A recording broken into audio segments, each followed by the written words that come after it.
Well, hi, well, big welcome back to the channel. Well, if staying connected is important to you, especially whilst you're on the road, then stick with this because we may have the ultimate solution.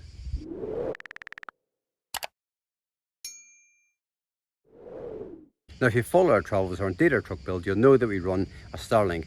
But what happens if you haven't got a Starlink, or you have no intention of fitting one, or indeed you're in a country where Starlink isn't supported? So we contacted Louise at Solwise and we said to her, what about if Starlink isn't working in Africa or Asia? How do we manage that?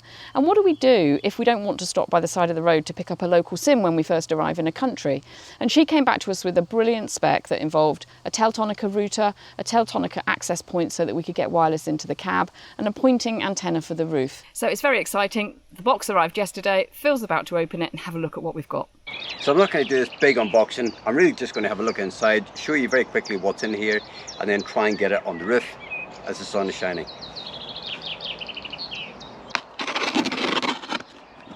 So pretty much got everything out of the box, and as you can see, there's a lot of packaging.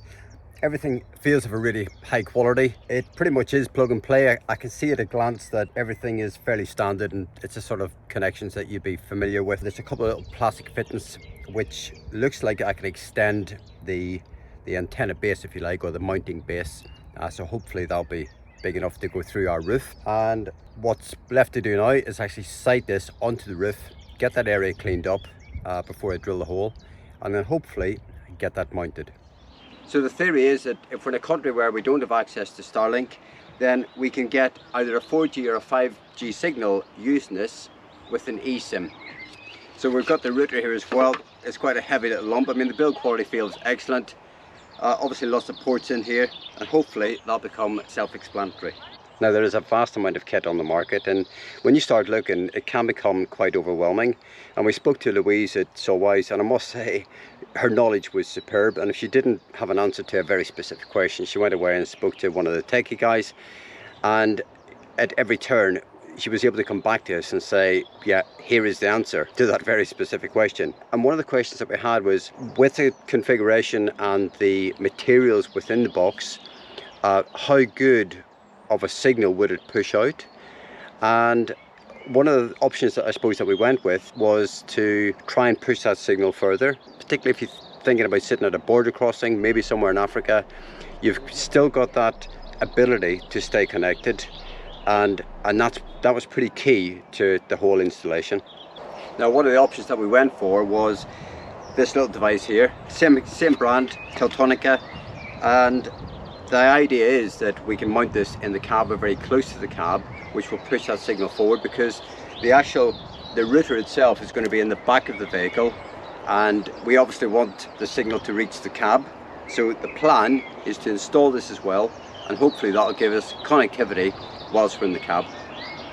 I modify and extend the spigot, clean the intended installation area, measure and locate the exact point for the hole, get tooled up and set about drilling the hole.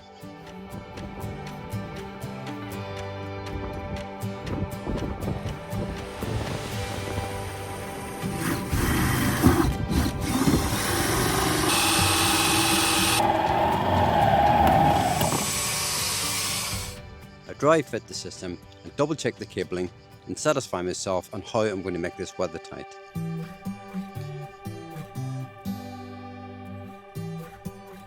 Once I'm happy everything's in place, I route the cabling, bond and seal the antenna on the roof, and use a locking nut to help secure in place. Okay, I've got Izzy on the case. There's lots of bits. We're just trying to figure out where everything goes.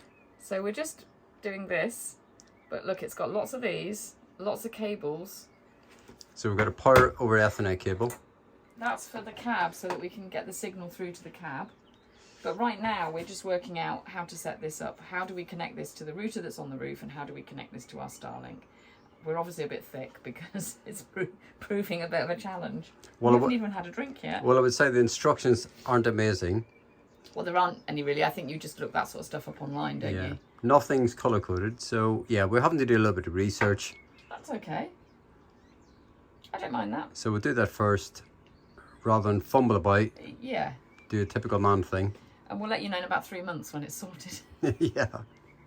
After a bit of testing, we position the extender, or using its technical term, the access point, under the same cabinet. Site and fit the 5G router and tidy up the cables. Well, it hasn't been quite 3 months, but it certainly has been 2 months. We've been living and, more importantly, working with this system. So we have the Teltonika router, we have the Teltonika TAP Access Point, and we have the Poynting antenna on the roof. And the three items together give us a huge amount of redundancy. And if you've watched our truck build, you know we're really keen on that.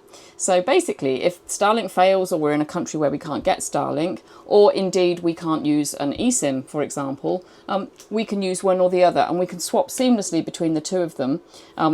You can set up the system so it does that automatically, but you can also do it in the Teltonika app really easily. The reason why we mounted the TAP access point where we did was because we could not set it up wirelessly. It is intended to be set up wirelessly as a mesh router, which is what we wanted to do, but for some reason, I suspect probably my lack of knowledge or fault, we were unable to set it up in the way that we wanted to. So we actually wired it to the router and mounted it underneath the cupboard, and that gave us just enough extra signal to be able to get a reliable signal in the cab. So we actually have, from the back end of the truck, we actually have signal all the way through to the front into the cab that works pretty seamlessly. We're absolutely delighted with the system. It does exactly what it says on the tin. Louise at Solwise was brilliant, gave us lots and lots of advice, was there to sort of handhold us through some of the more complicated setting up bits. But actually, in the end, with a little bit of knowledge, a huge amount of Googling, and a little bit of GTP to help, we got there, and we're really, really pleased with it. We'd highly recommend it. So if, like us, you know what you want, but you're not quite sure what products are on the market and how to get there, then at the very least, have a look on the Solwise website. There's lots of very useful information. It's very intuitive, it's very easy to use. And thereafter, if you're still not sure, then give them a call, and I'm quite sure they will be very happy to talk through your needs. But for now, that's it, and we'll see you on the next video. Bye for now.